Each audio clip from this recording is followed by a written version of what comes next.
Kryeministri Rama deklaron se kthimi i dekretit për ministrin e brendshëm ka krisur marrëdhëniet mes qeverisë dhe presidencës, ai thotë se Meta shkeli kushtetutën por shpreh besimin se thyerja e marrëdhënieve mund të shmanget.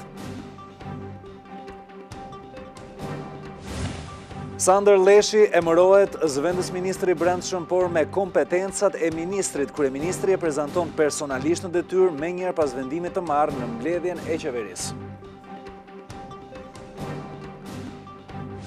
Kaos në qendrën spitalore universitare Nën Tereza, me qindra automjete qëndrojnë brenda teritorit të saj duke zënë rrugë, trotuare e madje edhe vend parkimet apo lëvizjen e autoambulancave. Austria shprehet pro shkëmbim të territoreve mes Kosovës dhe Serbisë. Kancelari Sebastian Kurz ka deklaruar në Prishtinë se vendi i tij do të mbështesë çdo marrëveshje për të cilën bien dakord të dyja palët. Amerikanët votojnë sot për rinovimin e shumicës së anëtarëve të Kongresit. Sondazhet tregojnë se republikanët mund të humbin shumicën, çka rrezikon reformat e presidentit Trump për taksat e migracionin dhe shëndetësinë.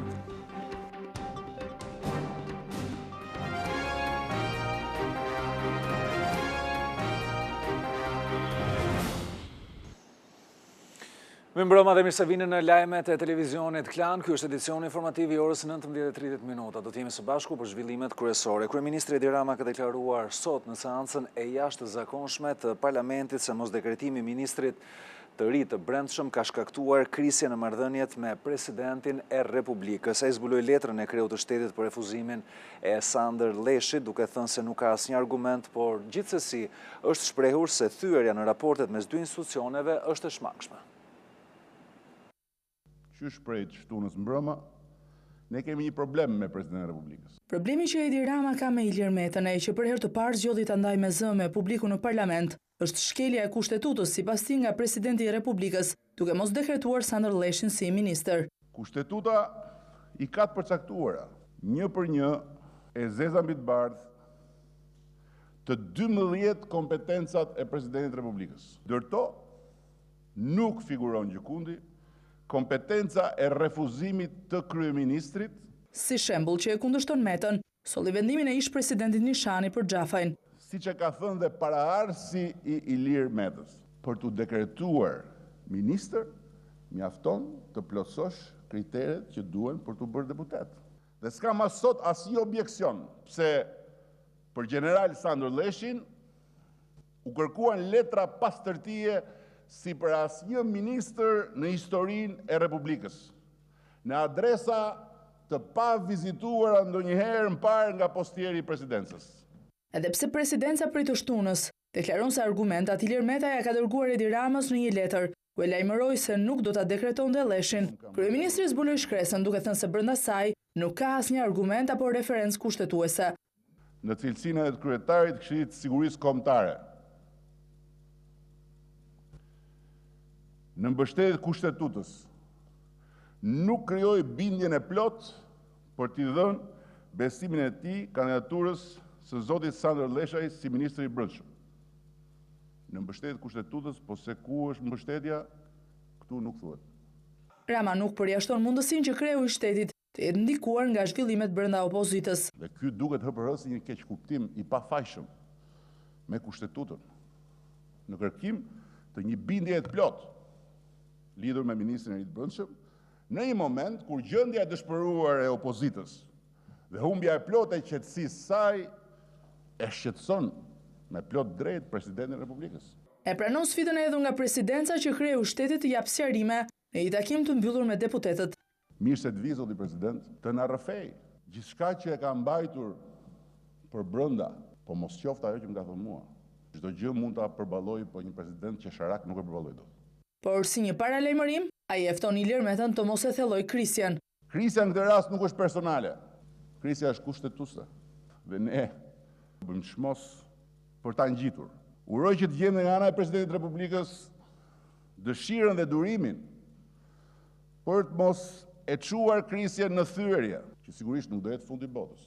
Megjithatë, siç u shpreh dhe një ditë më parë, kryeministri ka ende shpresë që presidenti të ndryshojë bindjen për Leshin. Optimiste bën dhe firmosja e dekretit për Elidon Bendon këtë të martë në krye të shishit, pas plot një viti.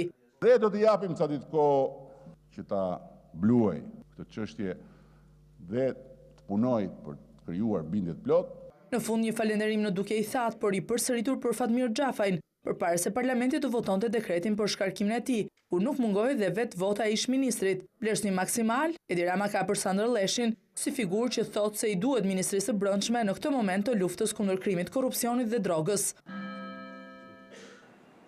Dhe nga kjo e martë, Sandër Leshaj do të drejtojë Ministrinë e Brendshme në postin e zëvendës ministrit të Brendshëm, por me kompetencat e një ministri. Vendimi u morë në mbledhjen e qeverisë, ndërsa prezantimin e tij e bëri në Ministrinë e Brendshme vetë kreu i qeverisë.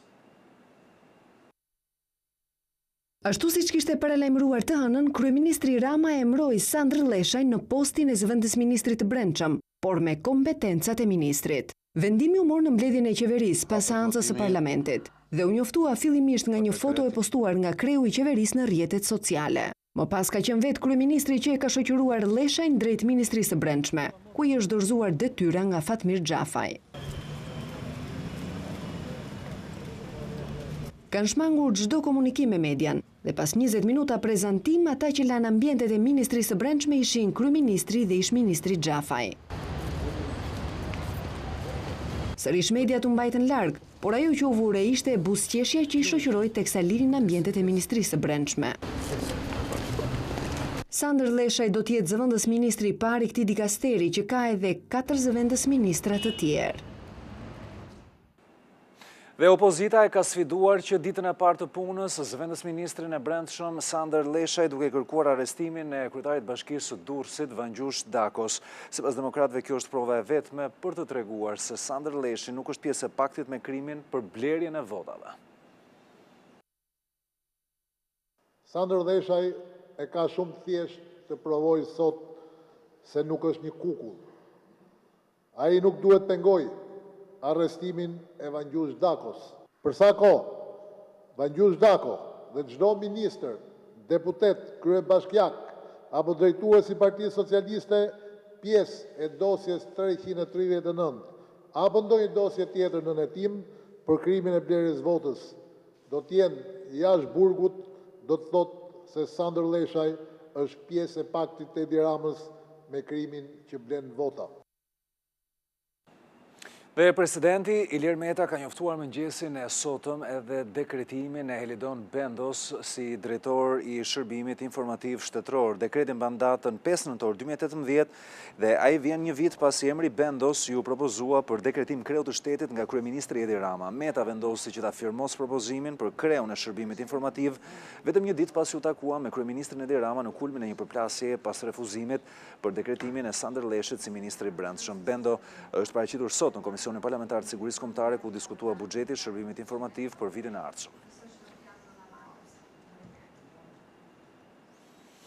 Kryetari i Partisë Demokratike Lulzim Basha i ka ftuar banorët e Maliqit që t'i bashkohen opozitës për të rrëzuar qeverinë e kryeministrit Rama si mundësi për të pasur zgjedhje të lira në vend.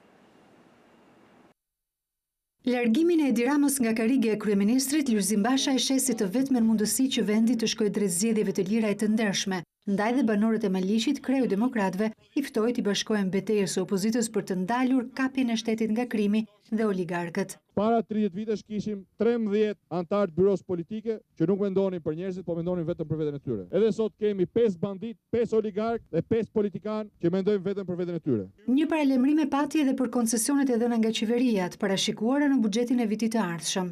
100 milion euro do të harxoj vitin e ardhshëm po e lam vetëm për 10 oligarkë Edi Rama. Vetëm për 3 inceneratorët, Arben Ametaj do të marrë 22 milion euro për veten e tij. Ne do të japim fund koncesioneve korruptive, që na e kanë çuar kilometri 25 milion euro. Platforma qeverisës e thotë se e ka gati teksa bën edhe premtimet e para. Ne do të nisim prej ditës tonë parë në pushtet, ngritjen e pensioneve. Ngritja e parë do të çojë në nivelin prej 200.000 lekësh dhe deri në fund mandatit pensioni minimal në Shqipëri do të jetë 250.000 lekë të vjetra për pensionist. Me banorët e Maliqit, Basha bisedoi dhe për alternativën e opozitës për ngritjen e bujqësisë, e cila mbështetet në 3 shtylla: subvencionet direkte, investimet në infrastrukturë dhe mbrojtja e prodhimit vendës me tarifa doganore.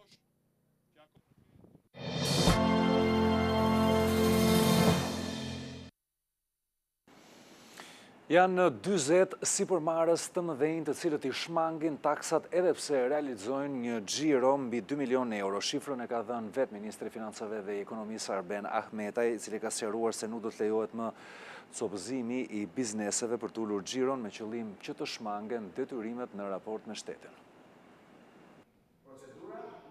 Arben Ahmetaj e komentoi paketën fiskale të vitit ardhshëm si një kuadër ligjor që ka të dyja, edhe shkopin dhe karoton. Për të ana pozitive është ulja e tatimit të dividendit dhe përqindjes së tatimit të pagave të larta, ndërsa masat shtrënguese janë ato anti-evazion. Për kreun e Ministrisë së Financave është e patolerueshme që rreth 40 sipërmarrës rezultojnë të regjistruar si persona fizik që gjenerojnë të ardhura deri në 2 milion euro, por paguajnë taksa më pak se qytetarët e thjeshtë. Nga mekanizmi i coptimit të aktivitetit në disa nipte, buxhetit i mungojnë afërsisht 10 milion euro. Janë persona fizik, nuk e kompani. Janë të pa inkorporuar që e kanë të ardhurën 2 milion euro dhe nuk paguajnë asnjë lek. Do ta korrigjojmë tani.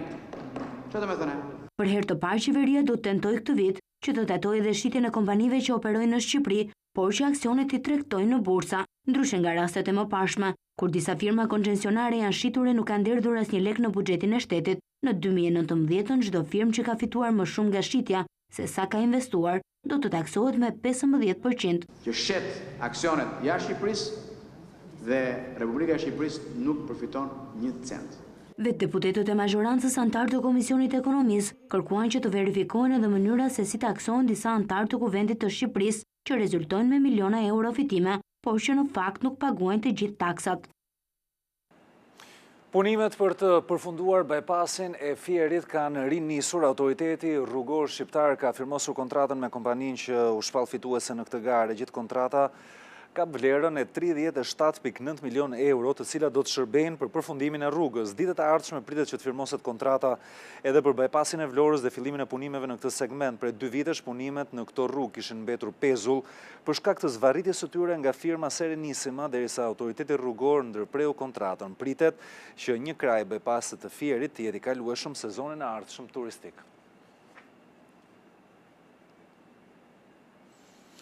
Banka Societe Generale do t'i shitet grupit hungarez OTP aksionet në minorancë të pronarëve shqiptar janë blerë nga francezët që kishin 88.8% të kësaj banke.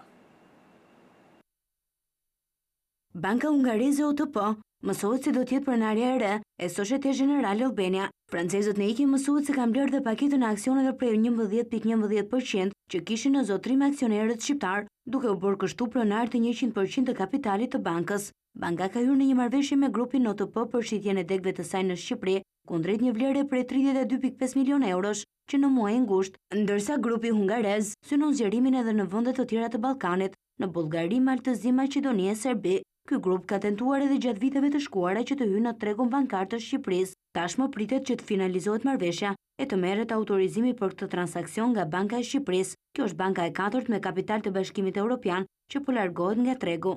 Societe Generale ka 6% të depozitave të shqiptarve, 9% të stokut të kredive në vend dhe 426 punonjës. Banka franceze hyri në tregun tonë në 2007 përmes blerjes së shumicës të aksioneve të Bankës Popullore.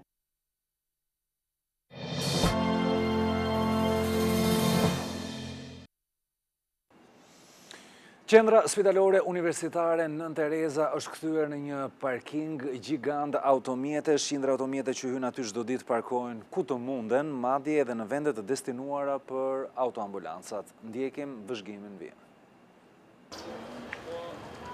Ngjan me një pazar makinash të ditëve të diela.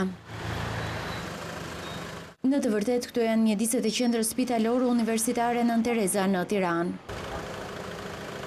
Qindra makina që futen përmes 3 portave në mjediset e brendshme të spitalit, krijojnë çdo ditë trafik dhe kaos. Pas pagesës së biletës, askush nuk mban përgjegjësi për çfarë ndodh. Pranimi i pakontrolluar i mjeteve për tek kapaciteteve bën që drejtuesit e tyre të parkojnë sipas dëshirës, parkojnë nëpër trotuare e madje edhe në vend parkimet e autoambulancave. Sinjalistika horizontale dhe vertikale as që respektohet. Ministria e Financave ja ka ndërprer kontratën prej muajit gusht kompanisë që menaxhon këto hapësira nga viti 2014. Në drejtorinë e qendrës spitalore universitare, thonë se janë në pritje të lidhjes së një tjetër kontrate afatgjatë. Deri atëherë në këto mjedise, zot ketë mbetur vend as për të kaluar këmbësorët. Një nga urat më të vjetra në vend që ka gjurmë historike të periudhës romake është dëmtuar. Kjo ka ndodhur gjatë punimeve që po kryen për bypassin e Tepelenës. Njohusit e vlerave arkitekturore po ngren dyshime që punimet në bypassin e Tepelenës po dëmtojnë urën e Beçstitit, një monument kulture që daton nga koha romake. Një ndër ta është arkitekti restaurator Kreshnik Merxhani. Në postimin e tij ai tregon se njëra këmbë urës është dëmtuar dhe firma po e mbulon këtë dëmtim duke hedhur beton. ABC News shkoi në vendin ku ndodhet ura mbi Vjos, aty ku edhe aktualisht janë përqendruar punimet e bypassit. Punimet për bypassin e Tepelenës kanë sjellë problematikat e para për sa i përket urës Salipash Tepelenës, e cila është e periudhës romake dhe është një nga monumentet e kategorisë së parë. Një nga urat më të mëdha të periudhës romake, e cila kohët e fundit është rrezikuar seriozisht nga ujërat e Vjosës. Është nga të vetmet vepra që dëshmon për genialitetin inxhinierik të kohës dhe për rrjetin që lidhte dikur Dodonën, Antigonen, Hadrianopolin me Bylisin dhe Apollonin. Nëse dëmtimet nuk do të merren në konsiderat dhe nuk do të kërkohet ndihma e ekspertëve për vepra të tilla, është për të ardhur keq.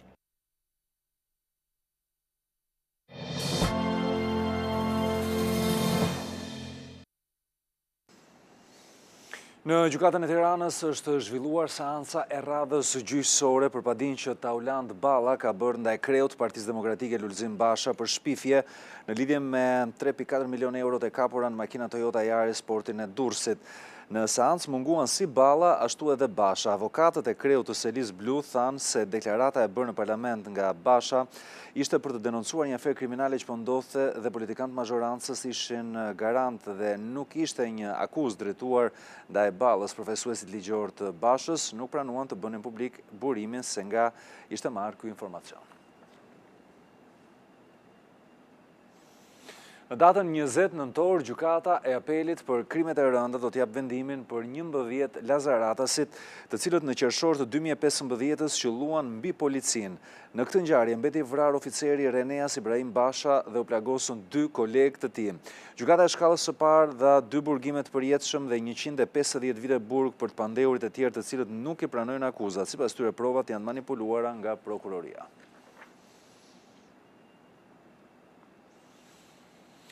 Policia e Tiranës ka marrë në pyetje Hektor Xheçukën, i arrestuar për vrasjen e Emiliano Boçit në janar të këtij viti. 30 vjeçari, i cili dyshohet që të jetë një vrasës me pagesë, ka mohuar çdo akuzë.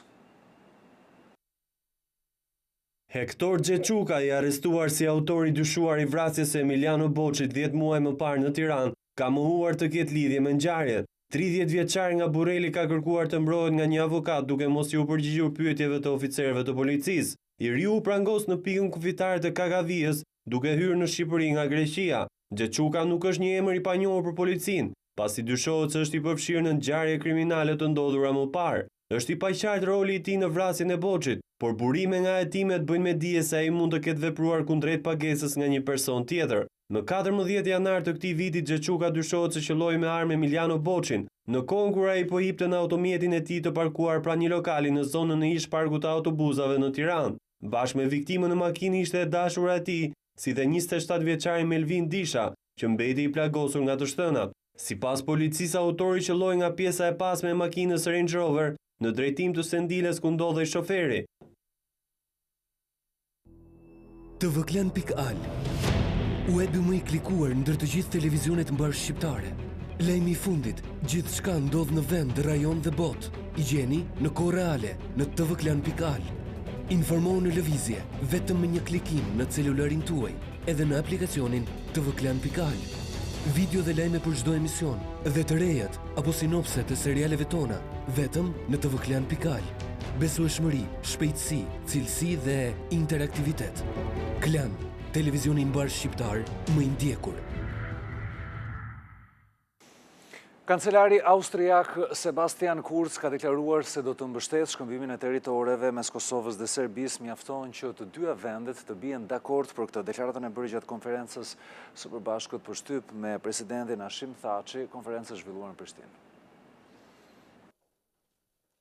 Kancelari austriak Sebastian Kurz del kundër qëndrimit të prerë të homologës gjermane Angela Merkel se kufijtë e Ballkanit janë të pandryshueshëm. Në takimin me presidentin kosovar Hashim Thaçi në Prishtinë, Kurz u shpreh i hapur për të pranuar shkëmbimin e territoreve mes Kosovës dhe Serbisë. Qeveria austriake pajtohet me çfarë do lloj marrëveshje që do të arrihet mes Beogradit dhe Prishtinës. Mendoj gjithashtu se marrëveshja do të gjejë mbështetje po ashtu mes vendeve të Bashkimit Evropian, edhe nëse përmban shkëmbim të territoreve apo korrigjim të kufive. Presidenti Thaçi ripërsëriti kushtin se marrëveshja përfundimtare me Serbinë duhet t'i sigurojë Kosovës anëtarësimin në OKB. Kosova mbetet thellësisht e përkushtuar për dialogun me Serbinë, për arritjen e një marrëveshje gjithëpërfshirëse që në kupton njohjen reciproke dhe anëtarësimin e Kosovës në Organizatën e Kombeve të Bashkuara. Kurz vizitoi Kosovën një ditë pasi u takua në Beograd edhe me presidentin Aleksandar Vučić, ku sërish dialogu me Prishtinën ishte kryeteme e takimit.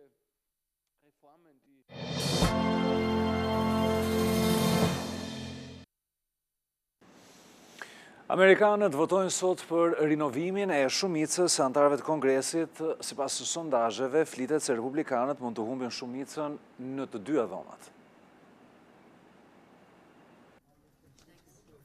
Qendrat zgjedhore në Shtetet e Bashkuara hapën dyert këtë të martë për të pritur miliona amerikanët që po votojnë për ato që njihen si zgjedhjet e gjysmëmandatit. Vendvotimet u mbushën plot që në orët e mëngjesit, ndërsa kushtet e vështira të motit në disa shtete shkaktuan edhe radhë të gjata.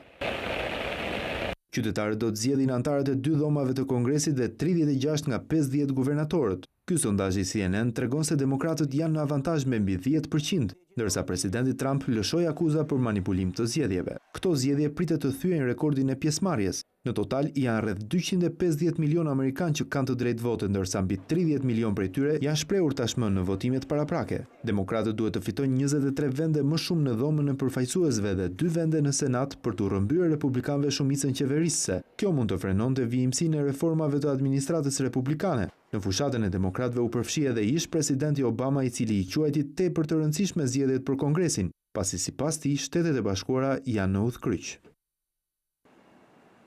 Por nëse do të kishte një fitore të demokratëve, a do të rrezikoheshin reformat e presidentit Trump, reformat që kanë bën me taksat, me migracionin dhe me shëndetësinë.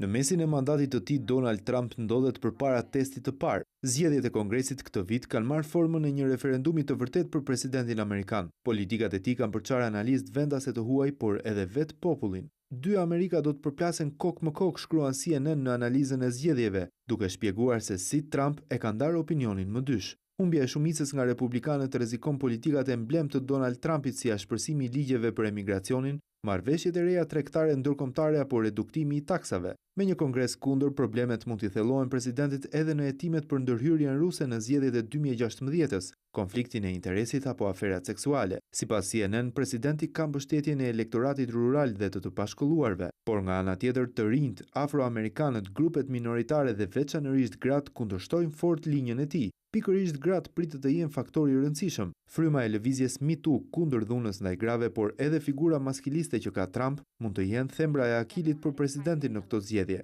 Amerika pret përgjigje nga këto zgjedhje, shkruan New York Times, ndërsa për Bloomberg, Trump i ka kthyer ato krejtësisht në një provë rreth tij.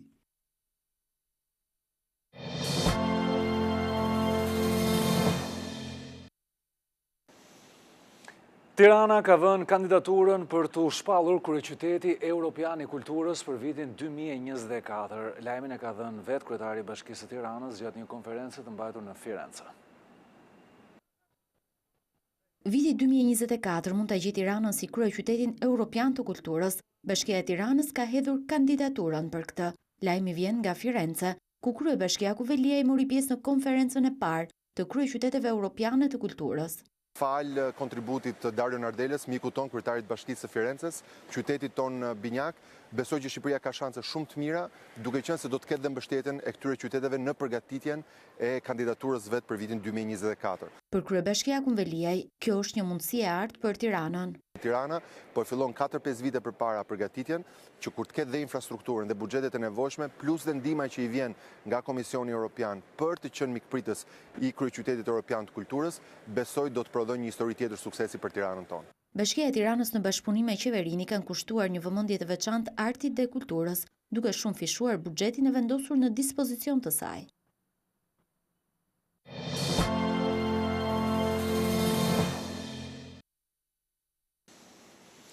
Aktori Idris Elba është shpallur si mashkulli më seksi në planet se takon vitit 2018. Këtë vlerësime ka bërë revista People. Vetë Elba ka dhënë edhe komentet e tij lidhur me këtë vlerësim që i është bërë.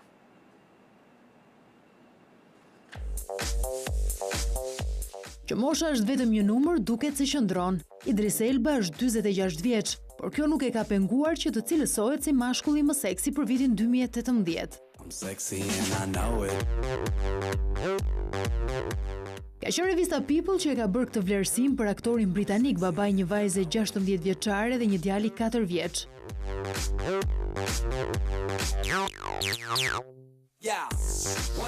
Pas marrjes së titullit, Elba ka qenë në një lidhje direkte për Jimmy Fallon në Tonight Show, ku shprehu entuziazmin e tij duke theksuar ndër të tjera se ëma do të ndihet shumë krenare për të.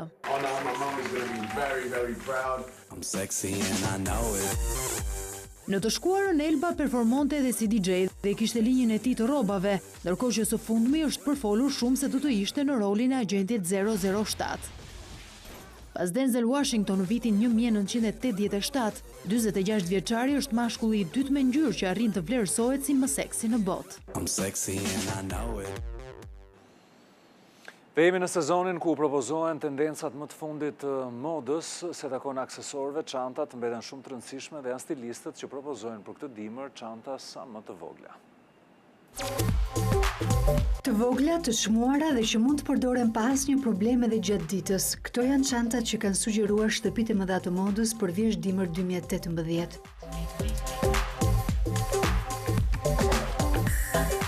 Lëkur ose kadife e butë me perla apo qëndisje zbukurime të ndryshme, çdo gjë vlen, mjafton që të duket elegante dhe luksoze. Dhe qëllimi nuk është të përdoren vetëm në festa apo evente mondane, por edhe gjatë ditës të mbështetura tek rripi i pantallonave apo të hedhura pas shpine me shumë sportivitet. Nëse ke një stil akoma më ulëritës, mund të përdorësh edhe ato të punuara me pent, mondafshi, leshi apo edhe peliçe. Aksesorët e këtij viti janë jashtë skemave klasike. Mjafton të kemi kujdes me ruajtjen e feminilitetit. Qëndroni me Klan në vijim bashkë, mirupafshim.